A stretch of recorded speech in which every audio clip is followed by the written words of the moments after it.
Well, hi everyone. I'm John Retlin with a review of two Netflix original comedies that I just saw today: Eurovision Song Contest, The Story of Fire Saga, and Coffee and Kareem. So, like any multi-movie review that I do, there's going to be spoilers throughout, so I'm not even going to mix words. I fucking hated both of these movies. I hated one even more than the other, and that's really bad because they were soul-suckingly bad. Really fucking bad. Neither was funny. One at least had a couple positives, but was still really, really fucking bad. Both these movies are going to end up on my worst of the year list. But yeah, that's your warning. Spoilers from now on. Eurovision Song Contest, The Story of Fire Saga. It's from the same guy that directed Wedding Crashers, The Change Up, and other films. So yeah, no, it's going to be not good. I didn't care for Wedding Crashers, even though I laughed a few times during it. Comedy is hard to do. Comedy is subjective. I like the airplane movies and Naked Gun movies and stuff like that, even though I recognize that they're pretty goddamn cheesy. And I like Mean Girls. I thought Mean Girls was pretty good, which is funny because Rachel McAdams is in this. Her and Will Ferrell. Will Ferrell helping to write this. Will Ferrell, who has not been funny for a number of goddamn years, at least 10 years, if not 15. Elf is like one of the last movies I remember him being really funny in, at least in my personal opinion. But they live in Iceland, a small Icelandic village, and they are trying to make it big and get on Eurovision, which is a big song competition with a whole bunch of, groups from various countries. And apparently it's really popular. And I'm not going to knock Eurovision, but, because a lot of people I talk to on social media do apparently really like it. And they, live in the US, they live in other countries and everything. It's a big sensation. So I'm not even going to knock that. Because you can do something based on that, and as long as you treat the material well, you can usually make something work. The musical performances and the locations are actually pretty well done. I mean, musical performances are just kind of basic, honestly. The Icelandic locations are very beautiful, very picturesque. Unfortunately, that's where the positives end. One, Rachel McAdams, though, is an immortal, I am convinced. But it's her character, Sigrid, and Will Ferrell's character, Lars, that are a duo and trying to make it big. He's focused on his career. He wants to make his father proud. His father, played by Pierce Brosnan. Pierce Brosnan, who was James Bond in GoldenEye, and has also been in, he was in Mamma Mia.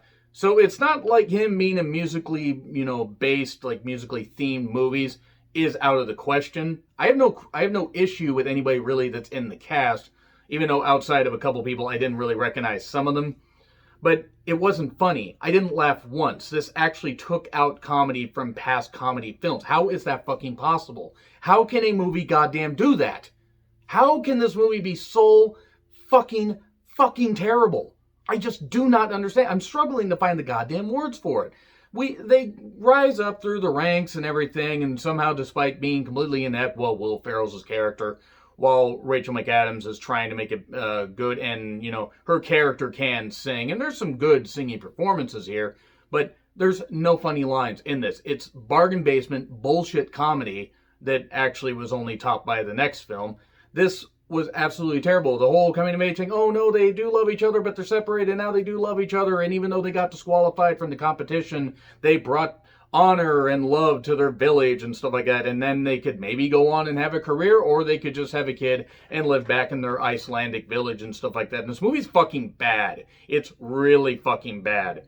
And there's not even really much of a villain here. There's this one government official, high-ranking government official, that tries to kill Will Ferrell's character because, oh no, if you win this competition, it will bankrupt the country somehow. But then there's this subplot about Rachel McAdams talking to elves. And there are these three houses or whatever. They almost look like Hobbit houses. And it's like, oh no, these elves, she's crazy. Elves don't exist. But then a little knife appears and actually kills this government official, easy for me to say, after he tries to kill Will Ferrell's character. And I'm not even kidding. It's this little knife. Oh, thank you, elves. What the fuck was this movie? Who fucking thought this was a good idea? Who funded this? Why did Netflix greenlight this? This movie gets a goddamn F. It's fucking terrible. The musical performances are, again, about the only saving grace. And they're not even that good. But they're not bad. Like, none of the Eurovision themed stuff is offensive. But just everybody's a goddamn caricature. Everybody's just like, one-dimensional. Will Ferrell is not funny at all. Rachel McAdams is wasted here. And, I don't know, I feel like any viewer would have to be wasted to watch this goddamn thing. But yeah, it gets a fucking F. This is going to be easily in my top 10 of the year. If it's not in my top 10, this is going to be a very depressing year. Because I've seen some really good shit. let's move on to Coffee and Kareem, a shit movie for twats. Whoever had anything to do with, making this movie, they do not deserve to make anything else in Hollywood. The studio that made this, not just Netflix, but the studio that made this, deserves to go bankrupt. This movie was fucking terrible, and I know that I've said that a lot. I've said it about some movies this year, and sure, maybe I'm being a bit harsh, but you got... By the way, the guy who directed this, directed that failure, Take Me Home Tonight, and he also directed Stuber. He also directed Goon, that Sean William Scott comedy. Remember that? Nobody does, because it was fucking bad. You have Ed Helms in here, and the kid that plays Kareem, Terrence something or other. One of the most annoying little shits that I've ever seen in a movie. Now, I know his character was supposed to be annoying, and I'm sure the kid is actually nice, but there's having an annoying kid that will actually, serve a purpose, and you want to root against him and stuff like that, and then there are characters that just actively take everything away from, any scene that they're involved in, and that's what this does. Ed Helms, who is, I'm 50-50 on, I don't necessarily think he's bad, I don't think he's great. Even that David Alan Grier here, with a huge gray beard, it absolutely threw me off. Also, Betty Gilpin, who was in The Hunt, and I liked her in The Hunt. And she plays a dirty cop here. Basically, the idea is you have Coffee, Ed Helms' character, he's dating Kareem's mom. Kareem doesn't like this.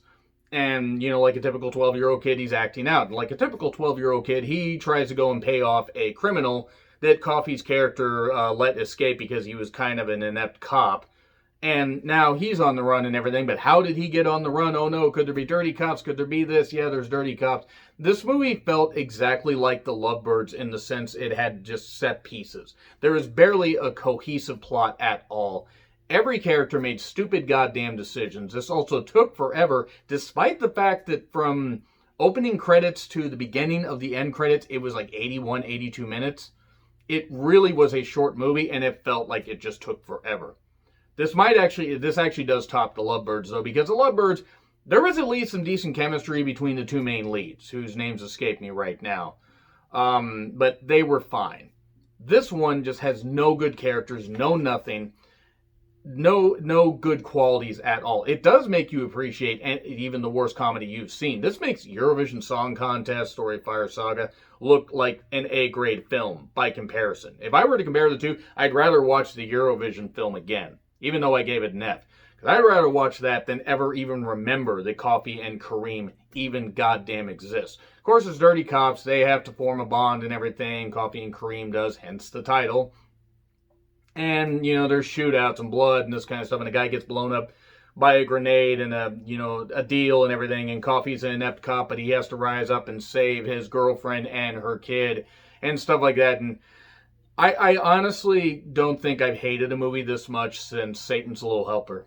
Satan's Little Helper and Nightmare Man actually are, this might actually be the three-headed, this might be part of the Cerberus. This might be the three-headed dragon, so to speak. Whatever form you want to come up with, the Hydra, anything. This might be the goddamn, pinnacle, a Mount Rushmore of terrible films. I hate this movie so much. I legit hate this movie. And if I ever see anybody, if I see that kid in anything and he's this annoying again, I'm going to try to petition to get him out of Hollywood. I'm kidding, that's a bit harsh. He's just doing what he was told. But fucking hell, the kid was so goddamn annoying, you just wanted to see one of the other kid characters slap him, for God's sakes. Like, just, kid acting is difficult to do. If he was meant to be just this annoying little snot, okay. He wasn't even a funny character. It's not like, and Ed Helms' character wasn't even funny, because he just kept doing stupid shit. Betty Gilpin was fucking wasted here. And again, going back to the wasted comment, you probably had to be wasted to watch this goddamn thing. Coffee and Kareem is absolute shit. It's going to be my worst movie of the year. If it's not my worst movie of the year, I have no idea what else is going to beat it. I thought Fantasy Island was bad. I thought You Should Have Left was bad. I thought a couple other movies are bad. Coffee and Kareem has beaten it. It might end up being one of the worst films of the decade, provided this world doesn't blow up before the decade is over. This is all I gotta fucking say about this movie. Everything was just bad. It was just so fucking goddamn, you know what? Just fuck this movie. Get the director out of here. Never have him direct anything again. Get the goddamn cast, to other projects or whatever, but just never allow anybody to make something this bad again. What the actual fuck? I'm John Ritlin. I'll see you soon.